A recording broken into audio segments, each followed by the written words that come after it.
Hello, everyone. Welcome to another MGG Live. Whether you're watching on my channel, Mike's Gaming Gala, or the Retro Bliss Gaming channel, welcome. I can see both of the chat, so absolutely chime in. Today we've got a great topic. A few weeks ago, Dr. Scott from Game Closet and I did what we thought was the most iconic game for um, at least every main uh what do you call it? It's console, but like a home console. That's what I'm trying to think of. Home console. Um and it was mentioned, hey, it'd be really cool if you guys did handheld gaming consoles. And although I have most of them and I have played all of them, uh I'm not the most versed. So Mr. Postile actually suggested, hey, you know who really likes handheld gaming? It's Mike, the Gaming Road Warrior. And so he is our special guest today. He actually took off work a little early to be with us because he's on the West Coast, which is awesome. I appreciate it so much. Um, but let me bring him on, and then we could talk a little bit about him, and then move right into talking about iconic handheld games. So, hey, Mike. Hey, what's going on, Mike? Oh, this is a lot of mics. Oh yeah. So, people, this is the first time you've been on my channel. Yes. I've had our mutual friend Mr. Postile on, and actually we had G Parker on a pinball episode of the Retro Bliss Rewind. Oh, nice. So, uh, slowly working through all the members of the show. Uh, we got to get Bart on here next, but Mike, the Gaming Road Warrior, he does some great video gaming content. Recently, you did kind of a documentary on the Teenage Mutant Ninja Turtles. Oh yeah, on the Um, NES. Yep. on the NES. And he does a lot of kind of that well researched, kind of longer form content.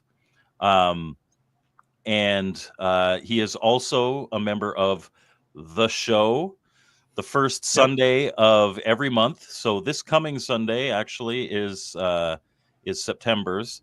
Um, and that is you, Mr. Postile, Off Grid Arcade, and G Parker. And you all simulcast on all your channels. I am almost always in the chat for that. It's always a fun time. Oh yeah. And Mike, the Gaming Road Warrior, is known as the smart one, the one who knows his stuff on the show.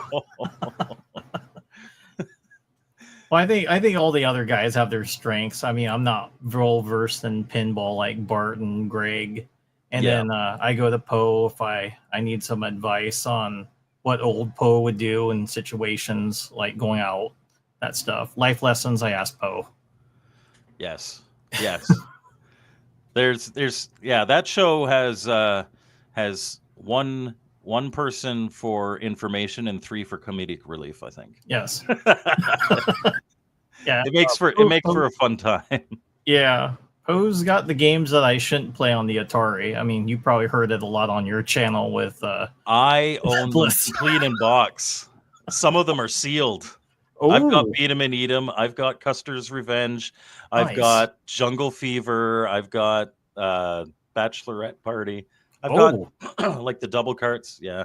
oh, nice. I'm right on Poe's level when it comes to that stuff.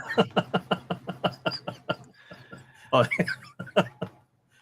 All right. So, like I said, today we are going to be talking about um, not every single handheld that's ever existed, but certainly the big ones. And we're going to be talking about the um, what we think is the most iconic game for that system. And some of them we may not know as well as others. Some of them are really easy. And for this list, I'm using the list that I used on tier ranking my tier ranking handheld consoles, and I have omitted the Turbo Express and the Sega Nomad because those are just Sega and TurboGrafx 16 games. So, uh, Microvision, oh yeah. everything that all handheld gaming, true handheld gaming, started with the Microvision. I'm not talking about the single play things like Mattel football and stuff like that. But the Microvision. Should I start? I know you're not very familiar with the Microvision. You should probably start. I'm not very familiar with that one. Okay. So the Microvision, there are a few games, like it isn't very good. I'll just straight up say from the start. It's got the games actually include like this full plastic overlay and different button openings, and then there's a spin controller, little paddle controller at the bottom. Which means that for games like Breakout, or as it's called on the Microvision, Blockbuster, it's pretty decent. There's some other games that I think of when I think Microvision. There's only about 15 games, I think. There's not many games. I mean, considering this was like 1979 or 78. An iconic one for me would be Star Trek Phaser Strike. Oh, nice. And Super Blockbuster, and believe it or not, Bowling, I think. Oh, Bowling. But if I was to pick one that I think is the most iconic, it would be Blockbuster. Blockbuster? Which is basically Breakout. Yeah, I saw the handheld on it, and that's actually pretty unique. It's got that spinner on it. Yep. Now, is it pretty good? I mean, yeah, I know you have it. I mean, how does it play? Does it play pretty decent? It's not great. Think of a very basic LCD screen with the squares, right? Yeah. As if you were playing on a Nokia phone from like 2002. Yeah. Love those. Like the little snake game. It's that kind of thing. But yeah, Torque agrees with me. Blockbuster, nice. There's 12. Broke Cursor says, yeah. So okay. I knew there wasn't many. So what do you think? For me, yeah, that was the one I saw. I looked at a video on it, and it was definitely the one that looked like Breakout. Yeah. But it looked hard to play. I know the guy was kind of struggling, so I'm like, oh, this must not be easy. So any version of Breakout where you don't have like the best controls, it's like Breakout's one of the games where it's like really playable or it's not playable at all. There's nothing in between. Like, have you ever tried to play Breakout with a controller? No. Oh, it's brutal. It's brutal. That's funny you said phone, because I think I played it on my remember the flip phones? Yep. And stuff. Yep. So that was kind of hard because it was like just like, oh, I moved too much, or it wasn't really good to play on that game. Yeah. Yeah. All right. So moving on is the original Game Boy. I'll let you start on this one. I think this is probably the most obvious pick on the list, but I'll let you start on this one. So for me, when I think of iconic for the Game Boy, it's got to be Super Mario Land for me. Okay. Because, well, what's kind of funny, the two that's probably going to be mentioned, my best friend Kevin from middle school, he actually let me borrow his Game Boy, and he let me borrow Super Mario Land and Tetris. And I believe Tetris was bundled up with the original Game Boy. So I got to play both of them. And then it's like, it was kind of funny. I spent more time with Tetris than Super Mario Land. But if someone were to tell me, like, hey, what do you think of the Game Boy? It's a different Mario. That's the thing I point to when I think of that game. That's fair. I think there are a lot of iconic games. The Game Boy had a really long life. Oh yeah. And Super Mario Land, I think is fair to be included. I would certainly think like Pokemon Yellow. Ooh. Pokemon, like just for a slightly younger generation than me, or younger people in my generation, man, Pokemon, like my younger brothers love Pokemon. Yeah. I never particularly cared for it, but I think it's fair to include that in the iconic. But I think it's a complete no-brainer to say Tetris. Tetris is the reason the Game Boy got as big as it got. It was an absolute phenomenon. And even like you look at the box art that had the Tetris on it with like the neon kind of shapes coming down. Very late 80s, early 90s advertising, and it still sings to me.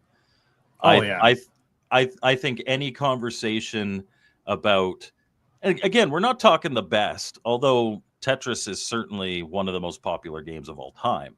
Oh yeah. If not the most popular game of all time. But I think any conversation about the Game Boy that doesn't include Tetris is not a proper conversation about the Game Boy. Oh no, no, that's got to be on the list. I mean, that was the two games. It's kind of funny, the two most iconic games I got to play. I'm like, whoa, dude. And the whole, like, I remember, again, it was a drama, but I watched a video, a movie on this, and the whole thought was originally to package Super Mario Land with the Game Boy. Oh yeah. And then they had Tetris, and they were advised, pack it with Tetris. It'll do better. Pack it with Tetris. Oh yeah. Yeah, definitely. Yeah, one of the other things too I kind of remembered from the Game Boy was the fact you had to play it, remember, like near a lamp or some sort of lighting. You couldn't play it like in darkness. A lot, and trust me, I talked about this a lot when I was doing my tier ranking. Nintendo did not get the lit screen memo for the longest time. Yep. The longest time. The first Game Boy Advance didn't have a lit screen. It's like, what are you doing? But they were number one. They didn't have to. They didn't care. Oh no, the games were fun. So Mr. Postal says when he was a kid, they didn't have Tetris, but he did play with tetanus. Wow, with a nail. Yeah, apparently so. And right. There was a Tetris movie. Yeah, that's a movie I was referring to. I forgot what it was called, which is really dumb because it was called Tetris.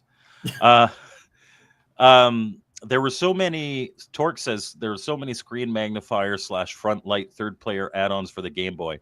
All of them 200% jank as F, and I do not disagree. I don't think so. I never had the Game Boy. But then my younger brother got a Game Boy, and I think like 92. And that's when I could play. And my favorite games, like I love Tetris, obviously, but there is a fantastic version of Kicks or Quicks, depending on what. But QIX Kicks, yes, on the Game Boy, I loved it. I played a ton of that. Oh, I want to. Do you mind if I show something? I know, like they were mentioning the backlighting issue. I know here. I want to kind of show you. I have a chromatic from Mod Retro. So this thing's got backlighting on it, and I don't know if the screen will show. Yeah, I won't turn mine on, but I have the Analog Pocket. That's the one that I use. Oh, nice. Yeah. Yeah, and then I don't. Oh, let me play that. That's a good speaker in there.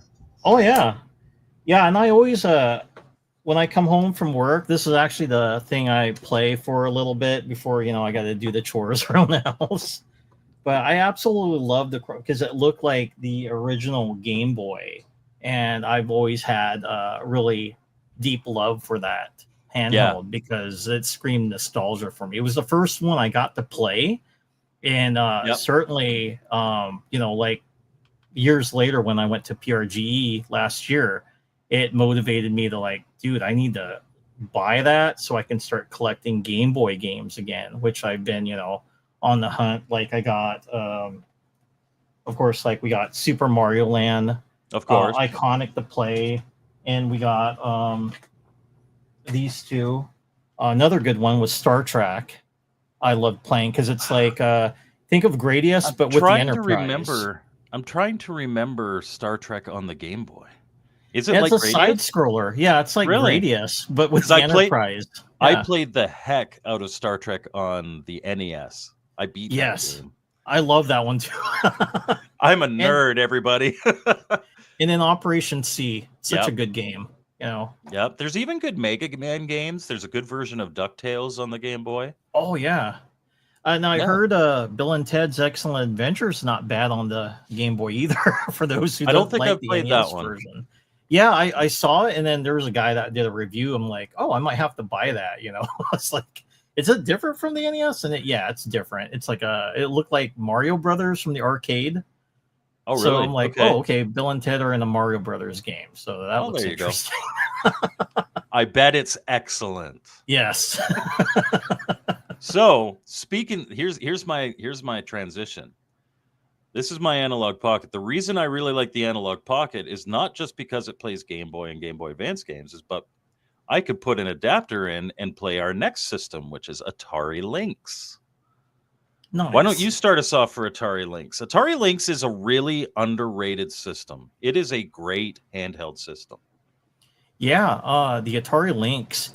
So I remember same thing in middle school. There was one kid I remember that had an Atari Lynx system, and one of the things that I noticed about it, it had, if I remember right, stereo sound to it. Because I'm like, I why think is the so. sound so good on the Atari Lynx I compared to haven't played my original Lynx in so long. I could not confirm that for you. I know we got a lot of smart people in the chat, so maybe they can. Yeah, it seemed like it had like stereo sound to it. And then the game he had that I seen him play was Road Blasters on it, and Okay. it looked great on that system. And another one was APB, and then the other one was Battlezone with the tank. Yep. So, but when I think about it, what's iconic? When anytime I think about an Atari Lynx, it has to go to Road Blasters, because that's the one I saw first with that, and that's always tied me like, oh yeah, it always had that great port of Road Blasters on that. Yeah, so when we get to the Game Gear is next. But Yes. when we get to the Game Gear, there's one game that I think counts in the talk for most iconic, but isn't. But for me, is. I always think of that first because I remember going to my friend's birthday party, and he got a Game Gear, and that's the game that we played first in full Nice. color, and I was just absolutely amazed. Okay. The Lynx does not have stereo sound, but it sounds great. For whatever reason, Okay. I thought there was grills on each side. I haven't fixed that. Yeah, that's what I thought too, because it sounded awesome. When it comes to it, it's funny because oh, hello, Casey, welcome. Casey. When it comes to iconic games, and my mouse is there we go. Mouse is just thrown. Mortimer came just before the show started, and he scooped me on two of them. There are a lot of great games on the Lynx. I even think like Scrapyard Dogs or Crystal Mines are valid Lynx picks. But when it comes to iconic, I think he's right. I think California Games. I saw that game too on it. And again, it's just one of those games that it's by no means the best game on the system. By no means. And in fact, I've never been a fan of summer games, winter games, California games, like any of these. But it is iconic. Like when I think of the Lynx, that is always a game that pops up in my head. Nice. BCB says another fave is Kung Food, but he may be alone in that. Oh, I never got to see that game. Huh. Cool. I've played it. I think 5 games short of a complete set. But the problem is I only collect Lynx complete in box. So you get to a certain point and it's just like, okay, it's too expensive. Not that Lynx games are particularly expensive. It's actually a very collectible system, very good system to collect for. But every system has, like, I'm 1 game short of a complete Odyssey 2 set. And that is Power Lords, which is the most expensive game for the system. It's like Power Lords. Okay. And that's another one that I only collect CIB. Because I'm a masochist. Which leads us to our next system, which is the Game Gear. Ooh. I'm going to start with this one. Cool. So I remember it was probably, I want to say 1990. It might have been 1991. But going to my friend's house for his birthday, and he opens up a brand new Sega Game Gear, and he got Sega Monaco GP. and he had the Sonic game. My year might be off, so if it's like, oh, Sega Monaco GP didn't come out till 1992, okay, then it was 1992. Whatever. But the first one he put in was Sega Monaco GP, and I was just absolutely blown away. I'm like, this is Nintendo quality on a handheld. Like, wow. And all I had seen prior was the Game Boy. And it just, from a impressionable youth standpoint, there was no competition. Forget about game library, forget about any of this stuff. Just that Game Gear was awesome. But I don't think that is the most iconic. It's the most iconic one for me. But I don't think it's the most iconic game for the system. And honestly, this is kind of a boring one, but I think the most iconic game for the system is Sega's response to Tetris, which was Columns. Oh, Columns. That's a fun game. It's a good game. It's no Tetris, but it's a good game. Yeah, for me on that, that's funny you say that, because I have a very similar story how I came across the Game Gear. So a friend of mine, his name was Jeffrey. He invited me over to his church. It's like a spend a night over at the church when we can watch some movies. I remember watching Bill and Ted's Bogus Journey, and then Clue. Yeah. And then after the movies were done, we went back, and my friend Jeff pulled out his Game Gear. I'm like, dude, that is awesome. And I only seen the Game Boy, of course. I'm like, this thing's got color. And he brought Sonic the Hedgehog, and that's what me and him played through the night when I was over there. And funny story, ever since that day, it's like, dude, I want one. When I was a kid, I wanted the Game Boy, but then when I saw the Game Gear, that's what I wanted. And then what's kind of funny, like later down the road, my friend Jeff approached me. He's like, hey, I know you liked that Game Gear I had. I'm planning on selling it. And I'm like, dude, you want to sell it? And he's like, yeah. And I don't remember the price, but he sold it to me in such a good deal. When I asked my mom, typically she would say no, because if it's expensive, it's going to be no. But when I mentioned the price to her, she's like, yeah, sure, I'll give you the money, and you can pay them and get it. And he gave me like 3 games for it. So Sonic the Hedgehog was the first game. Yeah. I got the Incredible Hulk, Garfield. Forgot the name of the title, but I had a Garfield game with it, and then some sort of baseball. Oh no, not baseball, but Dragon the Bruce Lee story. So when I kind of think about that, it's kind of funny. Whenever anybody says Dragon the Bruce Lee story, I think of the Jaguar, and I think of how bad that game is.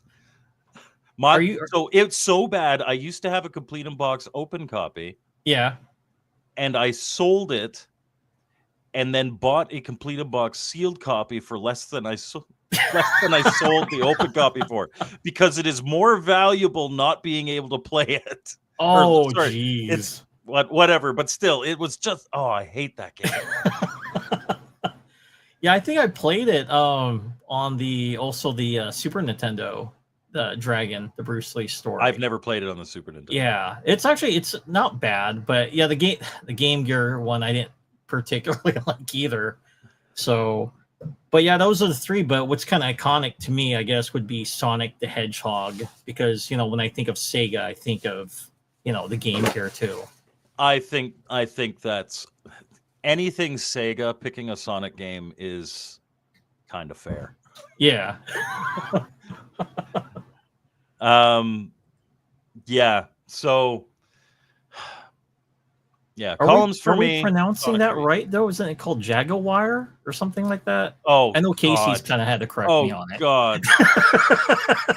There is something. Okay, so Bliss says it this way. Casey says it this way. And sometimes even Brian from BD Retro Mod says it this way. And I give them crap all the time. And it must be an American thing. It must be. Because they all say Jaguar. It's not Jaguar. Now, I'm not going to go full British. I'm not going to insist you call it a Jaguar. But it's a Jaguar. Jaguar. War. Casey. War. War. Yes, Melissa Coffee Boy says it correctly. Thank you for bringing up that trauma. He was also he got a whole bunch of stuff from Super Mega Graphics 64, Cyrus Mark. Oh, nice. And it was a whole bunch of Jag stuff. And he kept saying Jaguar. And he's like, you hear that, Mike? Jaguar. Jaguar. I saw that. I went and watched it when I was at work. Dislike. And Torque's a Brit, so he says Jaguar. Nice.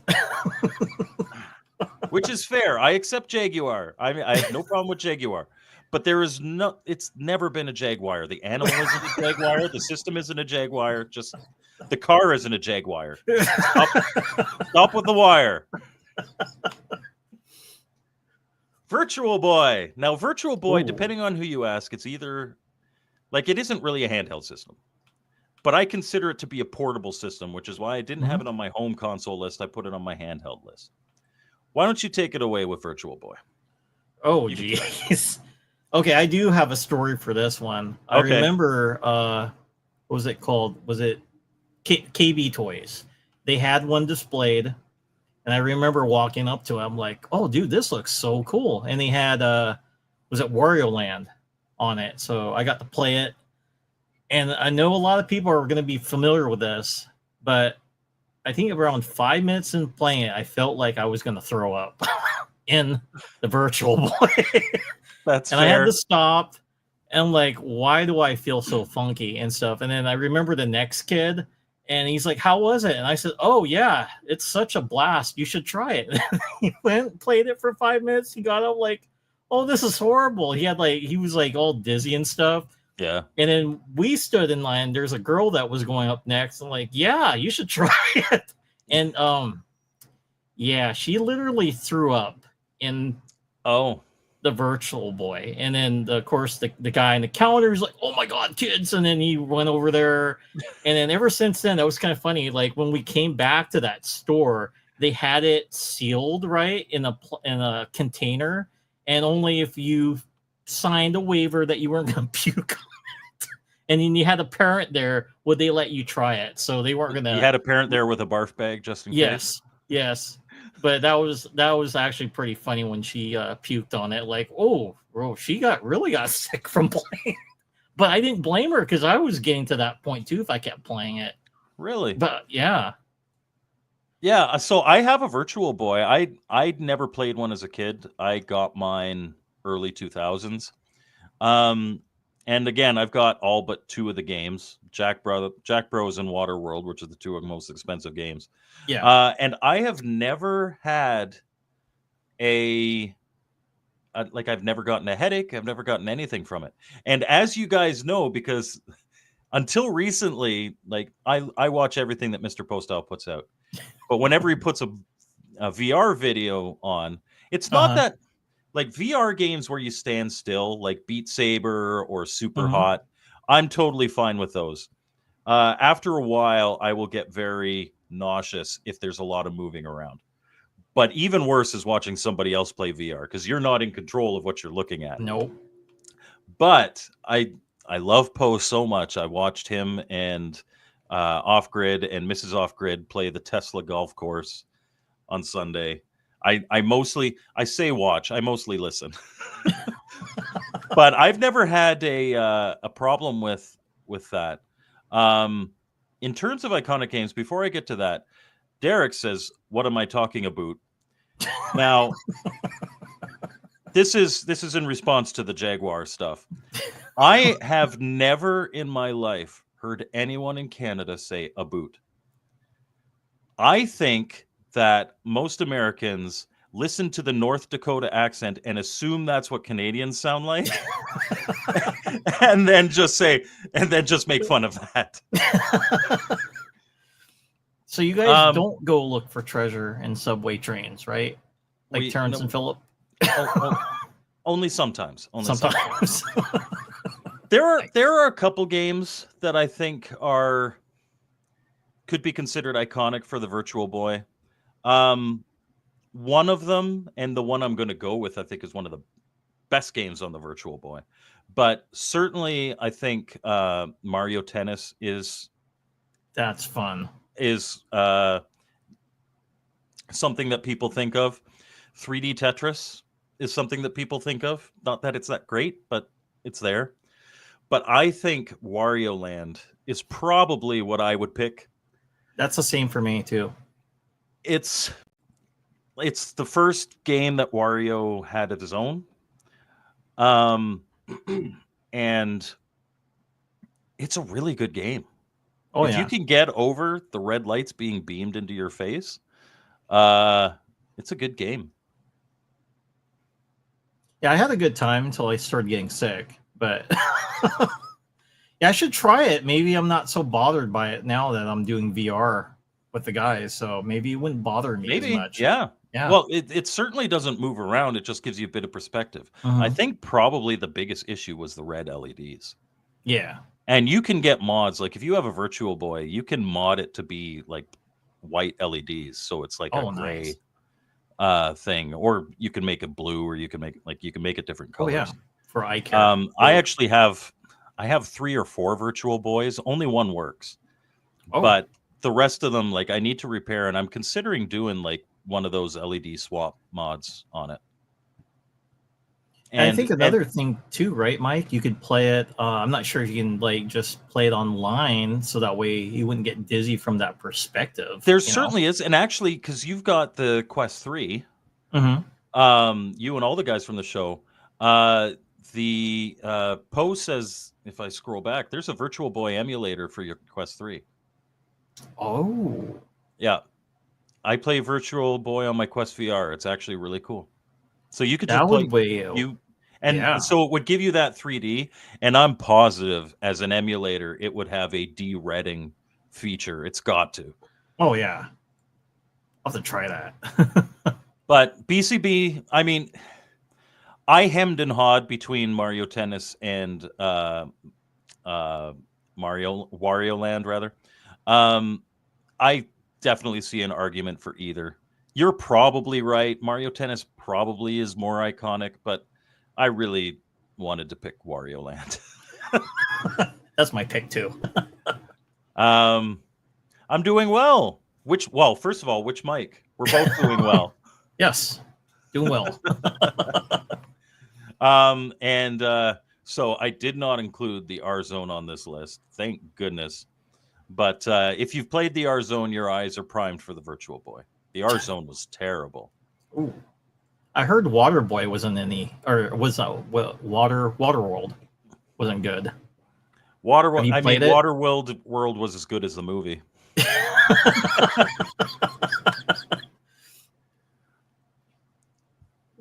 Torque says he spent far more time trying to find a complete working Virtual Boy to add to his complete console collection than he ever did playing it.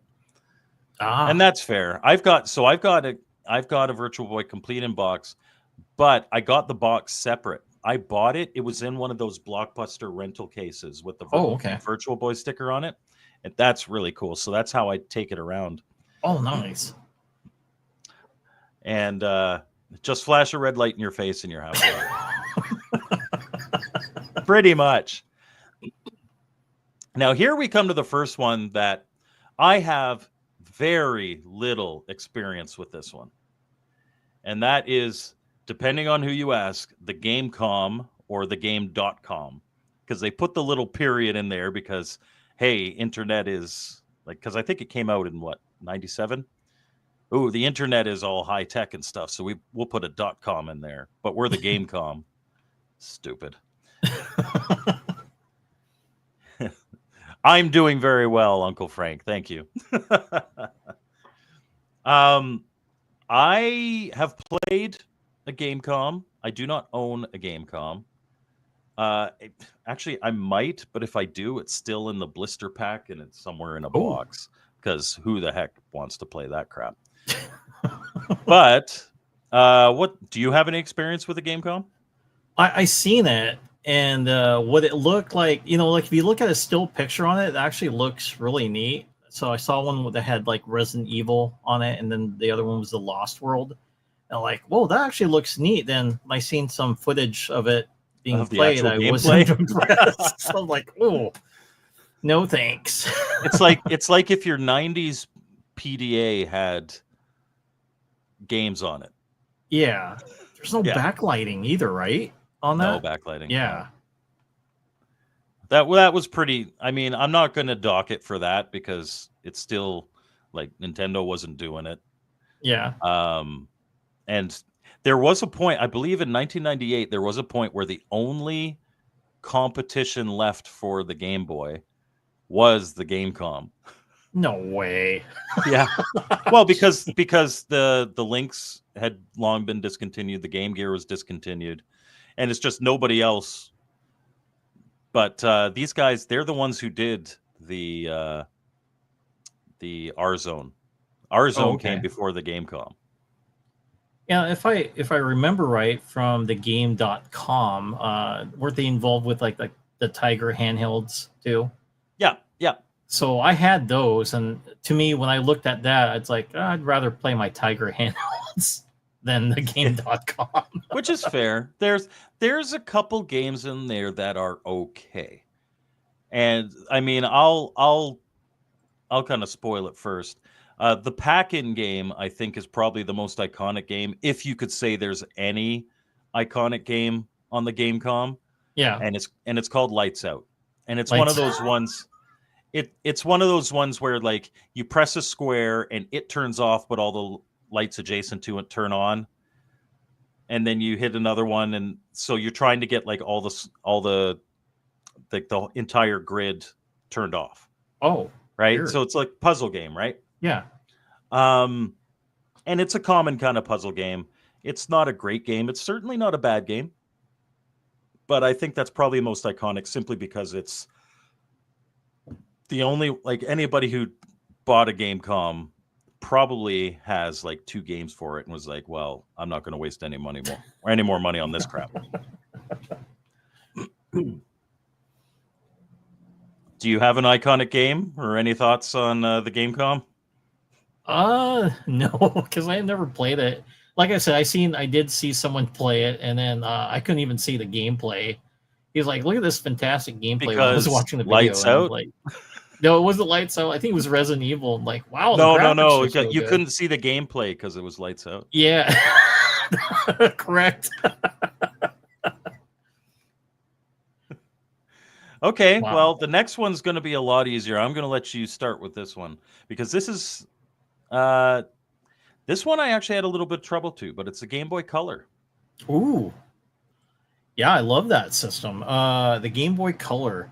Yeah, so when I'm thinking about the Game Boy Color, now I didn't grow up with it since by that time, what was it? It's past the Super Nintendo era. We're down to the N64.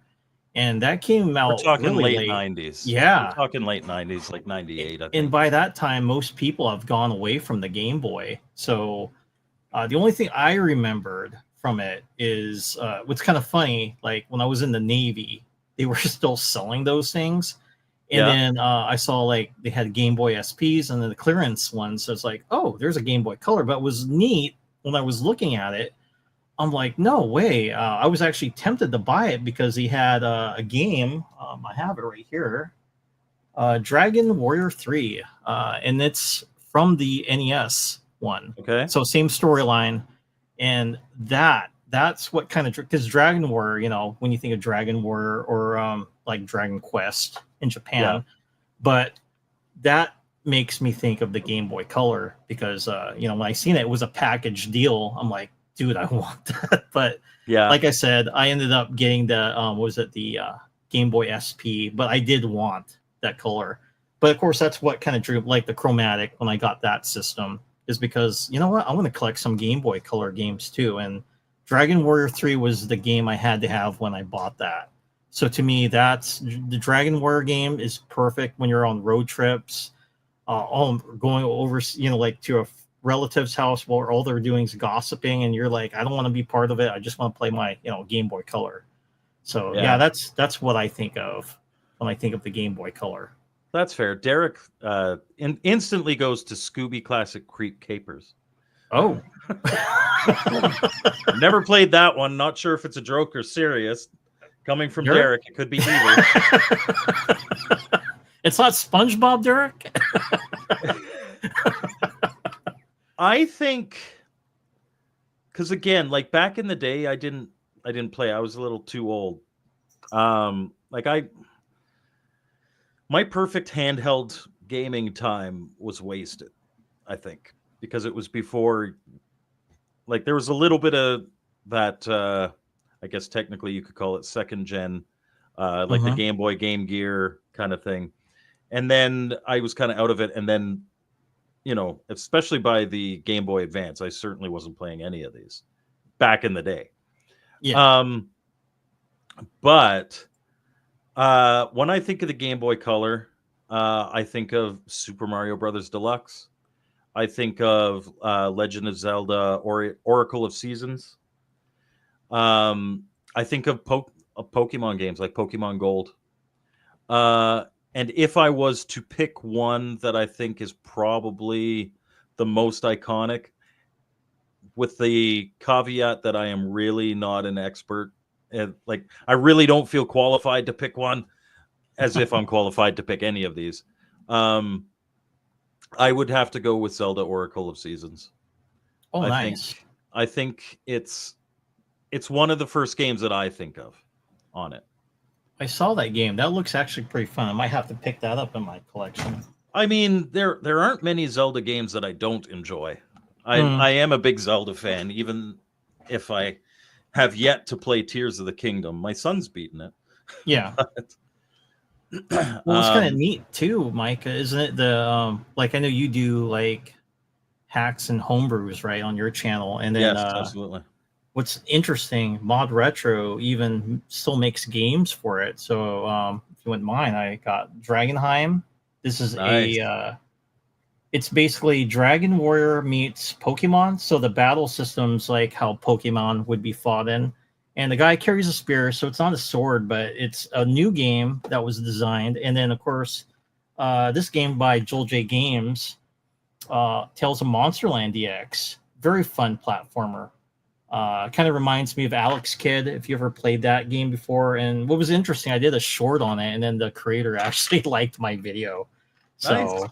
And that's pretty awesome. And then you come with those little, what do you call those things you can put on your game, or not Game Boy, but your Chromatic. They're like little charms and stuff. Oh, so it comes with a charm and stuff in your thing. So sorry, finish what you were going to say. Oh, my apologies. Well, for Monsterland too, one of the things that I found interesting, how you save your game. It doesn't, remember the traditional saves using a battery to save your game files on it. This one, I took notes because I'm not going to remember it. It uses FRAM, so it's a non-volatile memory. So it doesn't require a battery to retain data after power is turned off, but it uses a crystalline structure that can be polarized by an electric field to represent binary data, which is zeros and ones. So unlike the battery where there has to be a charge on it all the time. Crystal in it. That's what you said. Yeah, this one will save your game. And I'm like, what? And then, it doesn't require a battery, which is actually pretty cool. Just want to give you a warning when you get back to the Discord after the show. There might be some very lewd pics from Derek down here. He's going to post some handheld pics down there. Oh, no.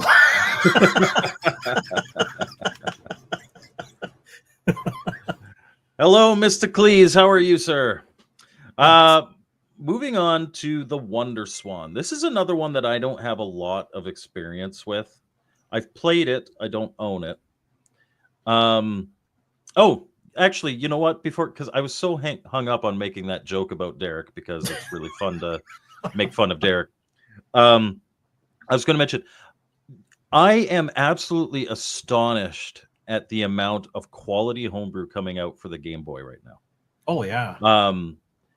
And if you haven't seen my review for Bad Isabella and Bad Isabella 2, absolutely go check those out. You need to get those games. You will love them on your Game Boy. I They're seen fantastic. your notification on it, so I did save it so I can watch it because I was like, well, I Yeah. need to see if that video or I mean that game looks good so I And can if you buy like it. puzzle games, Save Me Cows just finished its pre-order, so it's up for actual order now. I did Oh, a cool. homebrew highlight on that one. Yeah. Some great stuff, and I have another Game Boy dev that reached out to me, and I'm going to be doing a homebrew highlight for in a couple weeks. So there are some really good things coming out for the Game Boy Color uh, out there right now. Well, that isn't that surprising though, right? Like, who would have thought they're still making games for these old systems? That's Yeah, awesome. yeah. No, I trust me, man. I've I'm doing episode episode 129 this week, and Nice. they're all every single one, and that's just the homebrew game reviews, and some of them have 2 or even 3 games in them. Ooh, So and I've not even scratched the surface. There's tons out there. nice. So keen for retro games. I picked California Games for the links. We're moving on to the Wonder Swan right now, but you are absolutely right. Iconic is not necessarily the best. Yep, that's true. Um, all right. So Wonder Swan. Like I said, I don't have a lot of experience with the Wonder Swan. I have played it. And we are lumping in Wonder Swan and Wonder Swan Color here. And for me, there is and again, like it's Japanese systems, so a lot of Japanese games, but when I think of the Wonder Swan, I always think of Final Fantasy on a handheld. And Nice. so I am going to say Final Fantasy because that is where I first go. But keen for retro games obviously is better versed in the Wonder Swan than I am because he says it's clearly Judgment Silver Sword. Ah, Or from Mr. Postile. I'm not going to read it because we're simulcasting on Phil's channel. I have something. Hey, Off Grid Arcade. So we were saying Off-grid. Bart, we were saying right at the start, you are now the only member of the show that hasn't been on my channel. So we've got to find a topic for you. Maybe pooping in a bucket 3 feet from your bed. For those of you who don't know, he lives in a small house. He's off grid. That's why he's Off Grid Arcade. And I he's am got an teasing arcade him out there in the middle of about a nowhere. story that he told on the show once, and I have a good memory. Nice. So, Wonder Swan for you, what do you think? It's the same. When I was like thinking about that system, since you picked Final Fantasy, I had a backup one, Inuyasha. I saw they made for that one too, since I'm a big Inuyasha fan from that anime. So I'd have to pick that one for that. Yeah. And and the Wonder Swan too, you could play it vertical and landscape or portrait, right? And everything was like in Japanese since it was a Japanese developed system. Yeah, I think it was one of those ones. Yes, because it had the 2 kind of things, and you could turn it and play. Atari Lynx was like that too. Actually, you could play that. Oh, yeah, and the great thing about Atari Lynx is you could turn it so it was a left-handed system. So like the D-pad was on the right if you wanted. Oh, that would have been awesome because I am left-handed. Bliss the Coffee Boy says, I have no idea what a Wonder Swan is, and my wallet doesn't want to know either. We should lie to him and say it's the Atari Wonder Swan, and he'll just fall into this pit of depression because he didn't know about it. And Bart is the man for I see he goes live. He goes live sometimes at times that really aren't good for me, but he plays pinball in his little off-grid arcade. Yep. He's a pinball expert, and he also does a lot of truck driving sim stuff. And I remember watching him do some train sim stuff, and I was like, just watching. He's just like adjusting the speed of the. I'm like, this is the most boring game of all time, but I imagine it's very zen. So. Yeah, I think when I was kind of watching him play, like I think something bad was happening. Like he went too fast. And those are the ones that I like look for. Like, oh, he's going to hit a bunch of other trains. I think one time I remember him driving a truck and went off the road. And he's like, guys, you got to check this out. I'm like, whoa. So yeah, his catastrophes are really entertaining to watch too. So fair enough. That's, you know what, off grid arcade, Bart, if you want to get lots of views on your channel, lots of subs, you should do compilations of your biggest disasters in these games. and you can include Derek's videos too, so that'll help. Keen says, sadly, I just joined. Did I miss the Cougar Boy? We're not doing the Cougar Boy. I'm not even sure what that is, to be honest. We're doing like the main handheld systems. And we are moving on to the Game Boy Advance, which I'm going to let other Mike do the honors to start. All right. Well, the Advance. Now, I've seen the Advance before, but I never owned one. I did own Really? Yeah, I got the I would have SP. thought you'd be all over the Advanced. No, by the time I seen them, we had them in our Navy Exchange when I was deployed to Operation Iraqi Freedom. Okay. And I was actually interested. Like, I've never played advanced games before, so I was actually wanting to pick up an Advance. And the guy's like, "Well, we don't have that. Are you talking about the purple-looking thing?" I go, "Yeah, I want the purple-looking thing." And then he's like, "We're out of them. We got the blue-looking thing over there." And he's like pointing at the shelf. I'm like, "SP?" I go, "Oh, am I too late for it?" And he's like, "No, dimwit, go pick that up. It can play advanced games." So I'm like, "Oh, cool." So yeah, it was kind of sad when I was in that store. I'm like, "Good grief, man!" I looked at the games that they had on the wall, and the only game that looked interesting to me was Castlevania Circle of the Moon. Okay. Everything else were sports titles. I'm like, really? I mean, is there no other nerd here on the base besides me? So guess what game I picked up? I just picked up Circle of the Moon and and brought that home. And I did enjoy playing that. It was since I couldn't bring my laptop because we were spending the night out in tents.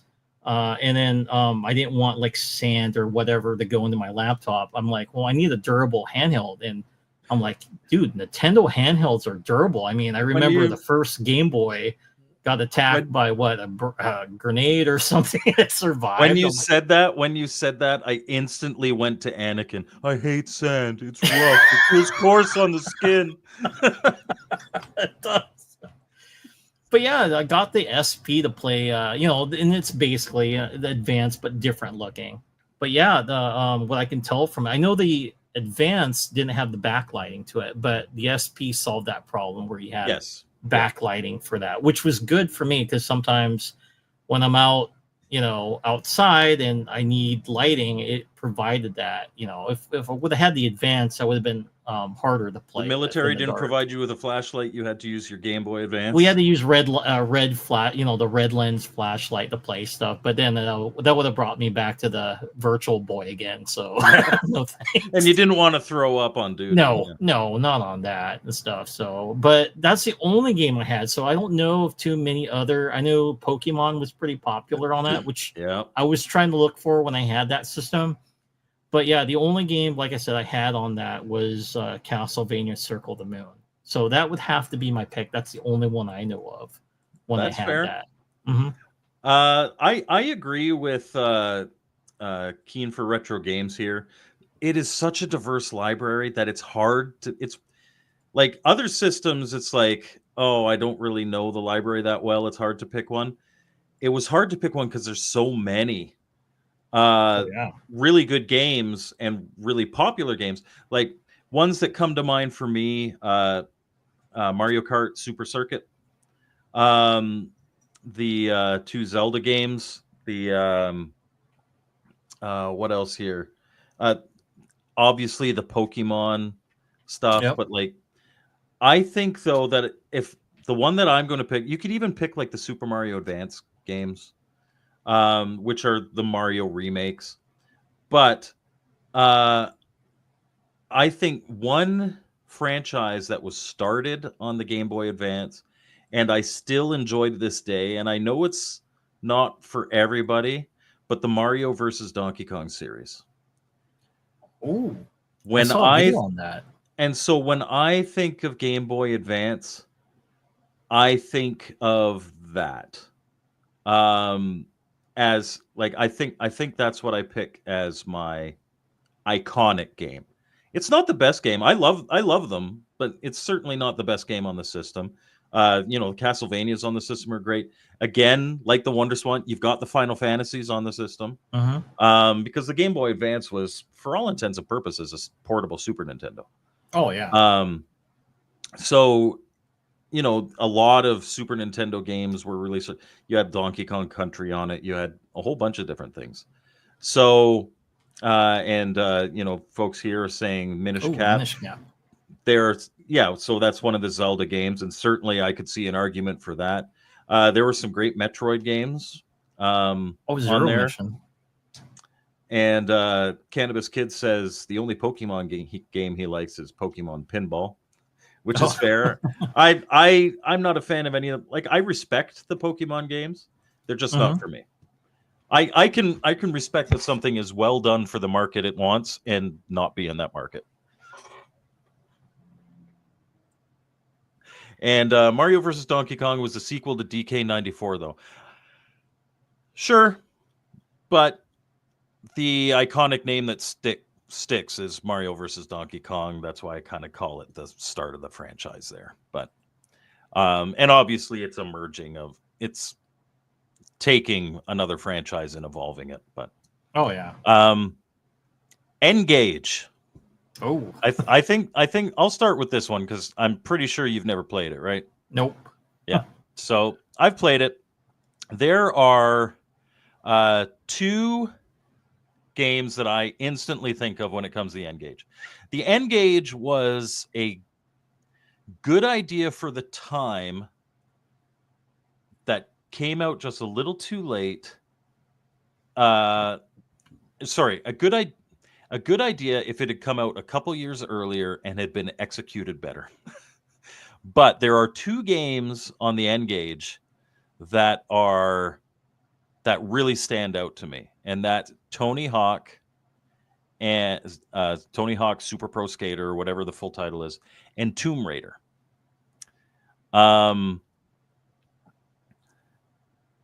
I think probably of the two, the more iconic, because there was a Tomb Raider bundle, but Tony Hawk was an absolute phenomenon back then. Oh yeah. I'd probably have to say, especially for what they were going for, which was you're on the bus heading to school or work or whatever. Well, it was an expensive phone, so you're probably heading to work. And you play while you're on the bus. I would have to say probably Tony Hawk. Oh yeah. Yeah, when I was thinking about that, the N-Gage and stuff, because it looks like a phone in a way, it is a phone. Yeah, it is a phone. And if it were me, and if I was going to play something on it too, that was my pick as well, is Tony Hawk Pro Skater, just because you can't go wrong with that game. It looked fun on it, so I'd probably play it. If someone handed me the N-Gage and like, oh, cool, Tony Hawk, that's my pick as well. Yeah, keen for retro games. Has a fair point. I don't remember much advertising for the N-Gage when it first came out. I do recall it, but I don't remember much of it. Apparently, Pathway to Glory was the most awarded and promoted N-Gage game by far. That's fair, but I think for somebody who is more of a novice and broad, they're going to look at it and be like, "Oh, I know this franchise. Oh, I know that franchise." Because there was a Sonic on it too, which then became Sonic Advance, if I'm not mistaken. I still think too, like when you're talking about iconic and you're talking about people who aren't familiar with the system, what do they think of as well? And that's why I think it would be either Tony Hawk or Tomb Raider. But you make a very valid point. And N-Gage has two amazing Atari collections by Digital Eclipse. That's cool. That's cool. I didn't know that. Okay, so the original DS. Nice. Because we did the DS and 3DS are two separate categories. Mm-hmm. Do you want to start us with the DS? Sure, I can talk about the DS. Let's see. Let me get my. Oh, there they are. So Okay, so for I had it the other way around. Sonic on the Ed Gauge was a port of Sonic Advance, not the other way around. oh, okay. Yeah, for the DS. Now, same thing. I never owned a DS. I had the 3DS, but because of that, I could still play DS games. Which, when I got that Yes. system, it's like, dude, there's some DS games I've always wanted to get, and I am a big time Castlevania fan. I know Poe knows that, but this was mine. That the reason why I wanted to play DS was because of the Castlevania games. This one's Portrait of Ruin.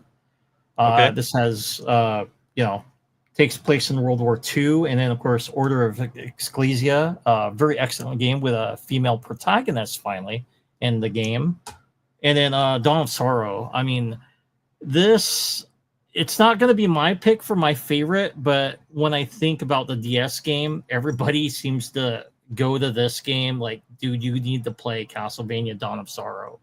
So I remember seeing this at GameStop.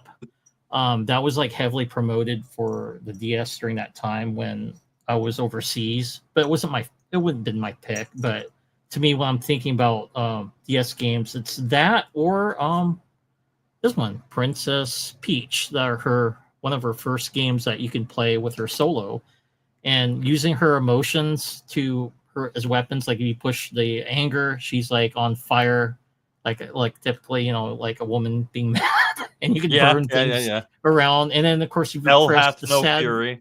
yeah, and then the sad button's like her crying, and then you can just run fast through the screen. So very hilarious game. And but I know most people are going to pick Peach, but I know during that time when I was looking to get DS games, Dawn of Sorrow was the one. It seemed like a lot of people thought that was the main game. I'm going to have to agree with it because even I got on that and I'm like, dude, Dawn of Sorrow is awesome. So Okay. So again, as Keen says here, DS is such a massive library full of iconic games. Um, man, it was so hard to pick. You could easily pick like a Zelda Phantom Hourglass or what's the other one? Spirit Train or Spirit Spirit Track. Train, yeah, I heard that was Um, good. I love both of those. Played them to completion. Um, the Professor Layton games were huge back Oh then. yeah, yep. And I played them on like one of those little R4 cards. Mario 64 DS, absolutely. For me, um, like there's so many great games, but I think I have to go because if I'm not mistaken, and I know Keen for Retro Games will correct me if I'm wrong, but it was the first is New Super Mario Brothers. Oh yes. I believe the DS one came first before the one on the Wii. And I I love OG Mario platformers. And so the new Super Mario Brothers series, I absolutely adore. And so uh, I went with that one. Uh, they're talking about Phoenix Wright, Ace That was Attorney, good. I love which that is game. really funny because my intro for my review last week was me replicating Phoenix Wright Oh, Ace cool. Attorney gameplay. So definitely all you guys go and watch that one. It's called it's a review of Nathan and Luke Badasses and at Law. Um, and I do the whole objection thing. Yeah, it's good. I seen Raptor 13 said Hotel Dusk. Now, there's a really interesting about that game. You have to, if you're holding, so here's my 3DS. When you're playing that game, you would have to hold it like this. So the game Hotel Dusk is played like Yeah. that. I think, yeah, it was a really unique game. So I remember when he said that, like, oh yeah, Hotel Dusk, you got to play it that way. It really made me upset because for the longest time, I was just waiting for them to have a way to play DS games on your Wii U, where the bottom screen was your tablet and the top screen was a TV. Yep. And why did that never happen? I'm sure somebody's made emulation or a hack to be able to do that now, but and yes, so yeah, if you want to target, you know what? I didn't even think of it this way. Nintendogs and all these little stupid little pet games, or even just Brain Quest, I think it's Brain called. Quest, yes, I played a lot of Like that. Isn't that like the best-selling game for the system? Mm-hmm. Man, I'm still gonna stick to because I want it to be a good game. I'm gonna stick to my new Super Mario Brothers, but which I was confirmed it was the first one on the DS. Oh, cool. It was the first original Mario game since Mario Sunshine, which I didn't really like. And it's funny because I was thinking I really didn't like Sunshine, and Kean says it was meant to be an apology. And apparently somebody has. I got to look into it because my Wii U is still hooked up. I still play it with my kids every once in a while. Oh, nice. So I would love to play DS on my Wii U. That'd be awesome. Okay, so the PSP. Oh, nice. This is like I've got one. I've never been the biggest fan of the PSP. I'm not a big fan of the format. I appreciate what they've tried to do.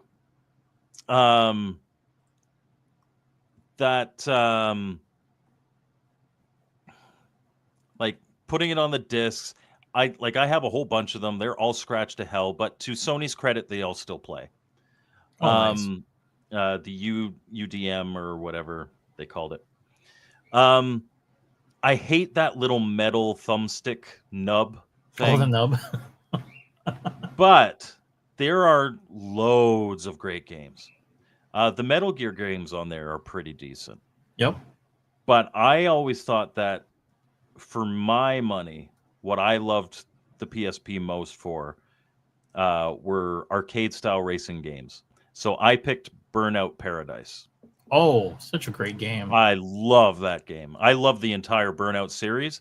And the fact that I could play that on a handheld back then was pretty cool. Yeah, that's my son's favorite series on the console. He loves Burnout. Yeah.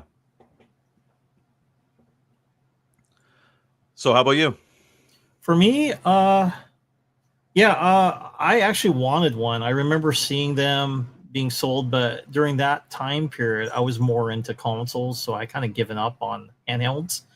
But if I were, the only game that really stood out to me that I really wanted was Silent Hill Origins for that system. I'm like, I love the Silent Hill series too. Yes, and it would have been that game for me to get, and that's the only thing that tied me because I seen it in our store. I'm like, dude, there's Silent Hill Origins with the PSP.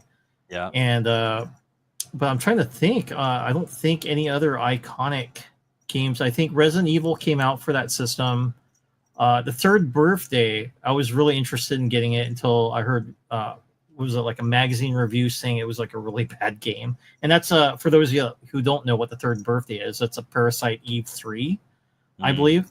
It would be part 3 to that game, but it didn't play like the RPG. It looked like a shooter type game on it, which a lot of people were like, no, it should be kind of like the original from the PlayStation 1. So, Mr. thinking of it, makes a good point too. The God of War on the PSP was great. Yep, that was on there. Yeah, like I said, the only game I did get to try was Origins, which I'm glad they actually had it for the PlayStation 2 that I have in my system. But yeah, if I was going to get that, and the only thing I could think of, when I ever thought of PSP was Silent Hill Origins. So I don't know what type of game a lot of other people would think that would go to, but I always thought like horror games really looked good on that system. Yeah. You know what? Oh, how did it not get on my list? We'll talk about this next before the 3DS. I missed the PS Vita, and I know you don't have notes on it because you said horror games, and I was like, yeah, the PS Vita was great for that. And I'm like, how's that not on my list? How did I forget to put that on the list? But before we move to that, for both mics, if you could have one handheld what would it be and why? For me, it would be a Switch 2. Wrong. The Switch 2 is a hybrid. It is not a handheld. It has handheld mode, but it's a hybrid. Doesn't count. So I'm going to pick my Analog Pocket because I can play Lynx, Game Gear, TurboGrafx, or no, is it TurboGrafx or Neo Geo carts? I'm not sure. But anyhow, and Game Boy Color, and Game Boy Advance. I can play it all on here. And through emulation, I can even play in television. That's even a double whammy. Yeah, for me, Casey, it's going to have to be the Nintendo 3DS. So that's is right up there.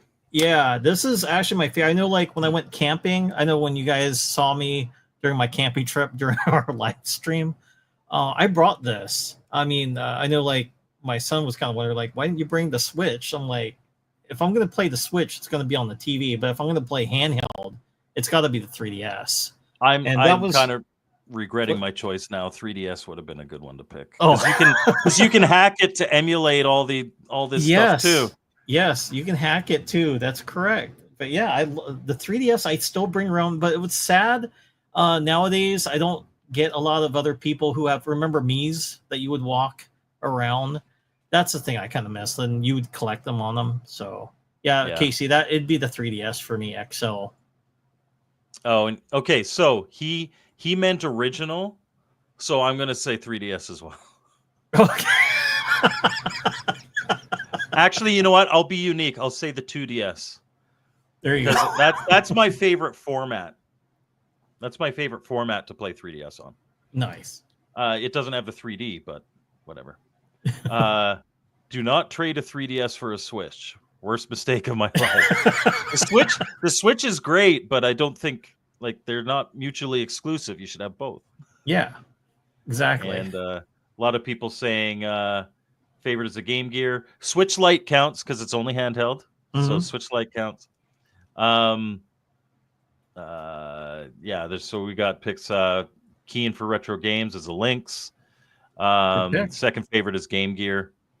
Yeah, no wrong answers, right? Nope. Except for ones that don't agree with me.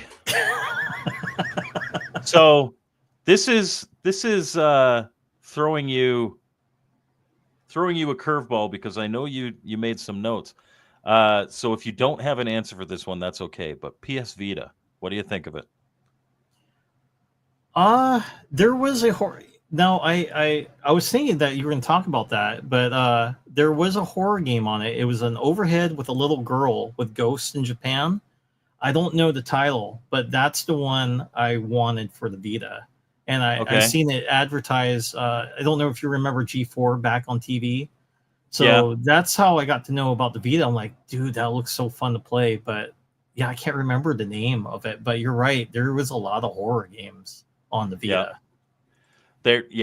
And so,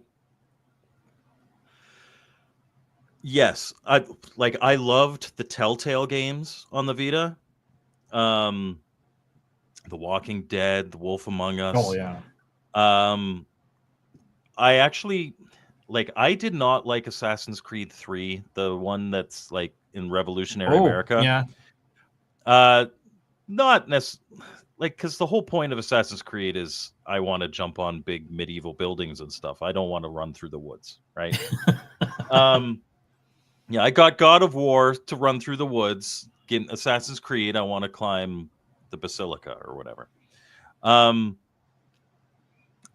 But I actually really liked the Assassin's Creed Liberation, I think it was called, the one in New Orleans. Maybe it's because I had kind of gotten my head around, okay, I'm not in this big, massive medieval city. So I liked that one a lot. But I would have to say, for me personally, Wolf Among Us, I played and I got every variation of how I could have turned out. I absolutely it was the first Telltale game I played. It was absolutely incredible. Nice. So for me, that's the iconic one. Didn't they have a Metal Gear game, right? It was like a tactical. I forgot what the name of it. If they did, I missed it. Yeah. I'm pretty sure they had a Metal Gear game for that system. I was actually looking at that oh shoot, what is that title? But yeah. All right, so back to the list that's here. I can't believe I love the Vita. I can't believe I forgot to put that on my list. The 3DS. Yes. Do you want me to start, or do you want to start? No, go ahead, start. All right. So, the 3DS again, it's one of those systems that it's got a great library. It's not as big as the original DS library, but not many systems are. It was so like there's one game on it. So this is how I picked. My favorite way to play the 2DS, the 3DS games are 2DS. I don't need the 3D.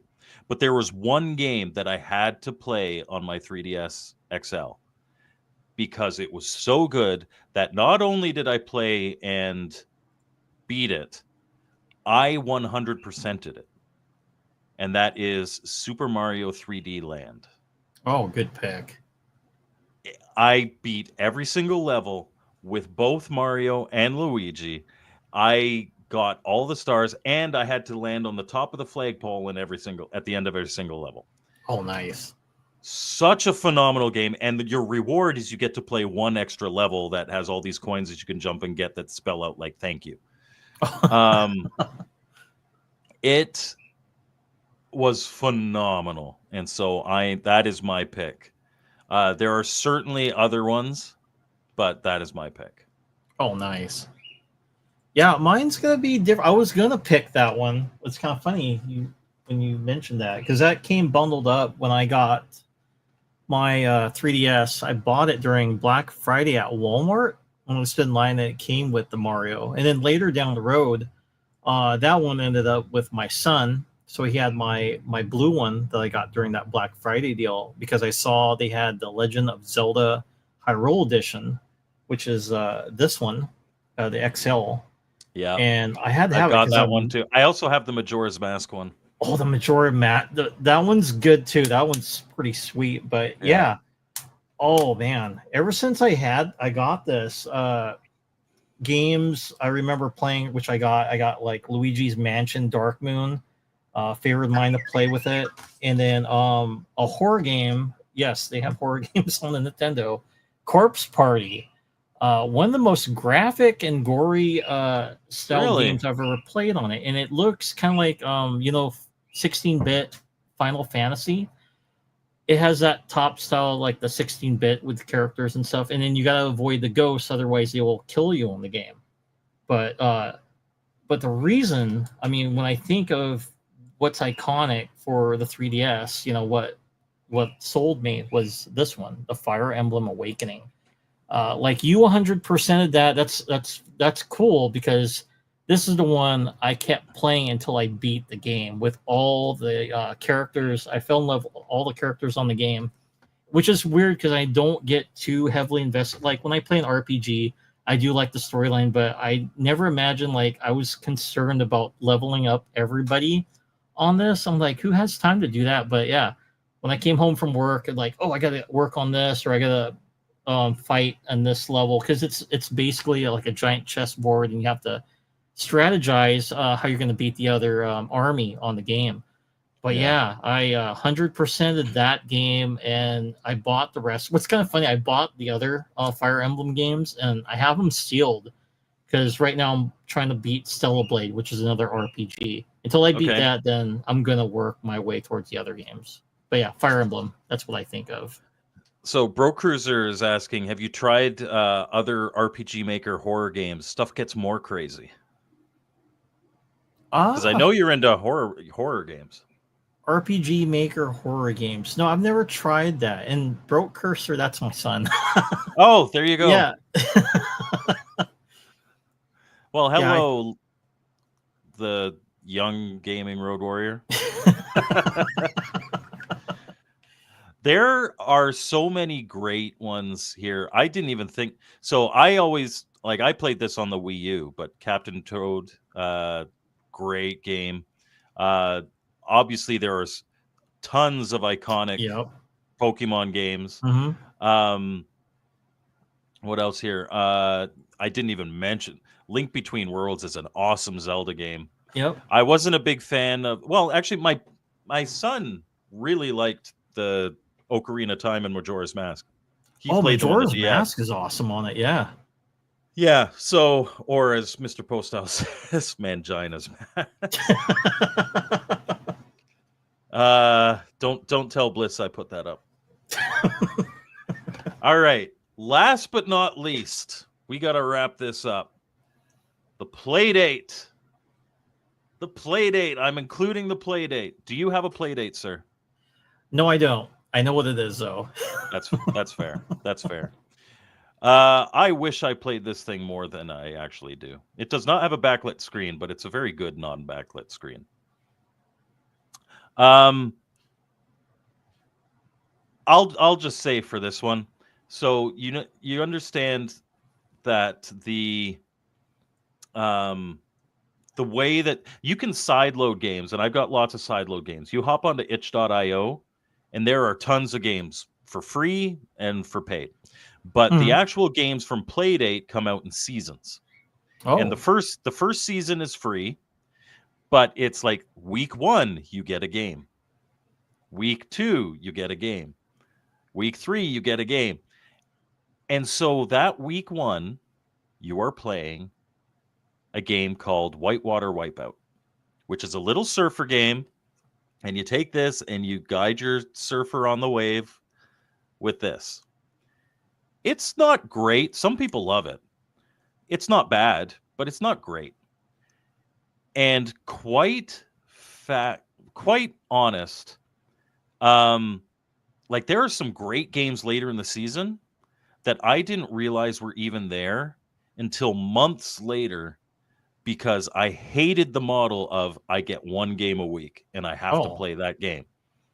I hated that model because I played Whitewater Wipeout, which I'm going to say is the most iconic because it is the first game of season 1. It is the first game everybody plays on their on their play date. I have zero doubt. I was tired of it in 15 minutes. Oh, I was like, okay. And there are some really good going back, there are some great games on the Playdate. And there are some great games in the season. But why the heck are you making me wait? It's like Super Mario Maker. I never understood. It's like, oh, you have to wait this time to unlock these things. It's like, just let me start making levels. I bought your game. Yeah. Like, just let me start making levels. Casey passed on the Playdate, and he doesn't pass on much. You would actually like the Playdate. I take this on trips with me sometimes. It is fun. But the way they deliver games, I do not like. And that's why I think the most iconic game is just the first game you ever get. Because I think for a lot of people, especially collectors that are happy to just play this once and then throw it back in the box and put it on the shelf, that's probably the only game they've ever played. What do you think? I seen have you got that game called, what was it? Root Beer. Crank? Root Bear. Has BEAR, and it's where you're filling up a tap of root beer with a bear.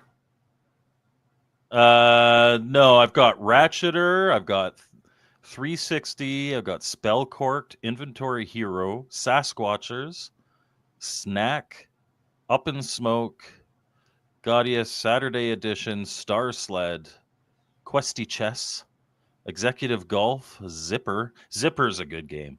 Zipper's a really good game. Don't tell that it's like no. It's not dirty. It's oh, come on. Angle to my light. There we go. You're like a samurai.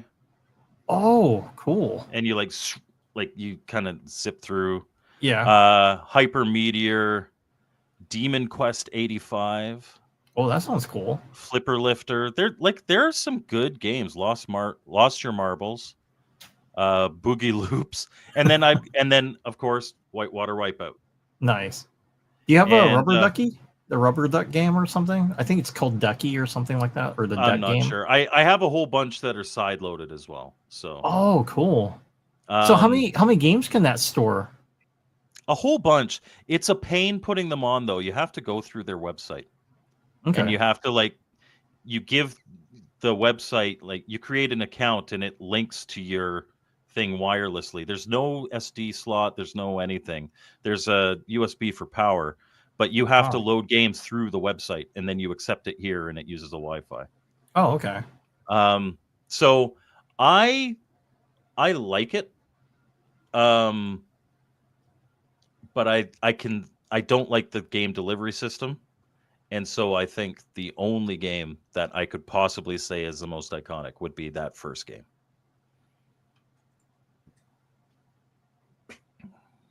Do you have any thoughts? Did you do any research? Because I know I put that in my list. Well, I did see like when someone played it, they were playing like some sort of ducky game where you can collect ducks and you got to bring all the ducks to the pond.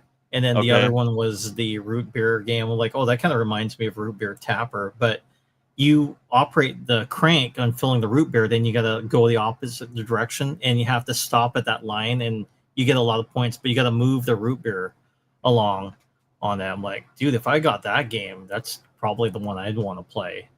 And then you said, what was it, Up in Smoke? Is that a Cheech and Chong game that you can get? What is that? I'm not sure. I don't like. It's been a while since I've Yeah. played, so I'm not sure. I will answer this though. Do you get to back up the games you get on the Playdate? So for the ones that you sideload, like all the games are linked to your account. So as long as the website's still up, you could lose your Playdate, buy a new one, and you can just do that. Oh, nice. Force Burns, Up in Smoke. No, you're like a cowboy with a shovel. Oh, okay. At the bottom there.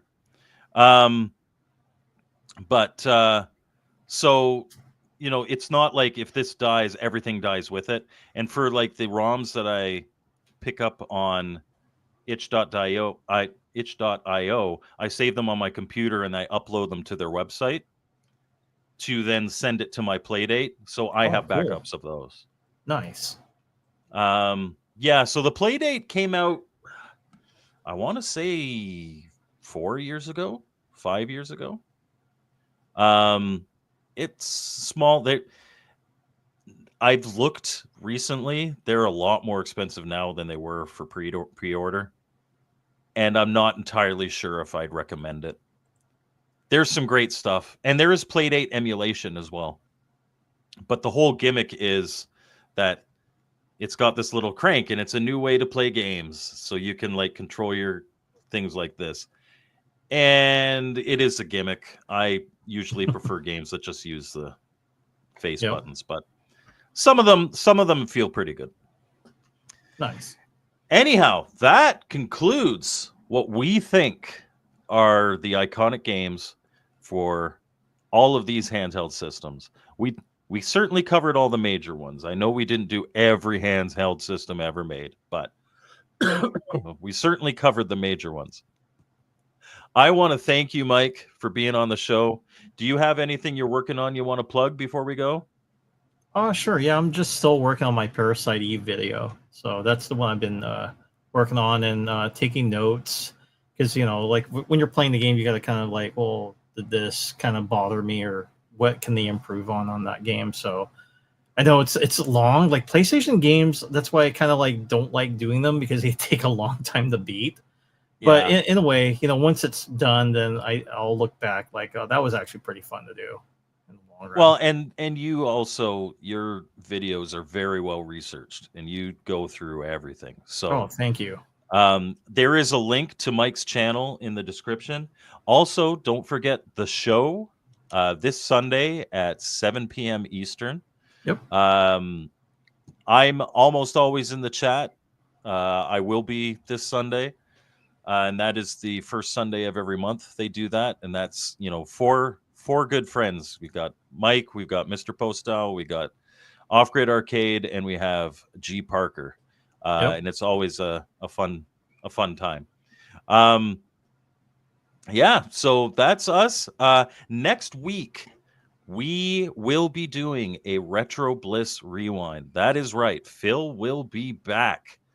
Nice. I don't know if that's going to continue, but the reason Phil's going to be back is because I am going to be in Lexington, Kentucky on business. I should be on the show. we're going to be talking about our favorite video game soundtracks, our top 5. I should be on the show from my hotel room. I should be done work by then. But the reason I didn't want it to be an MGG Live is because if the upload speed isn't good and I cut out, like, me being the host is not a good thing. So it will be a Retro Bliss Rewind next week. So look forward to that. It'll be a lot of fun. I had a quick question for you, Mike. Sure. I'm just curious. You might know this. Do they have a handheld for an Intellivision? No, but they do have. You can. I think it's a DSi. Oh, okay. That they have. You can hack it to play Intellivision games, and then the touch screen is your number pad. Oh, nice. Nintellivision or something, I think it's called. Reach out to Casey, the Intellivision gamer. He did a whole one of his whole videos on it. There it is. The Nintellivision. Man, that's tough to say. Nintellivision emulator. And yes, that was an idea that came from Cannabis Kid. We had to convince Retro Bliss that it was a good idea because obviously the games that he plays, most of the soundtracks are bleeps and bloops. But there are some absolutely incredible soundtracks that we're going to talk about next week. So that'll be a lot of fun. Also, this Thursday, I'm reviewing Retro War 2684 for the Atari 2600 from Champ Games. Cool. That is a fun one as well. And for all of you guys that were talking about Phoenix Wright, go watch last week's review, at least the intro to it. It's a lot of fun. So thank you, everybody, for watching. Thank you for being here. Thank you again to my guest, Mike.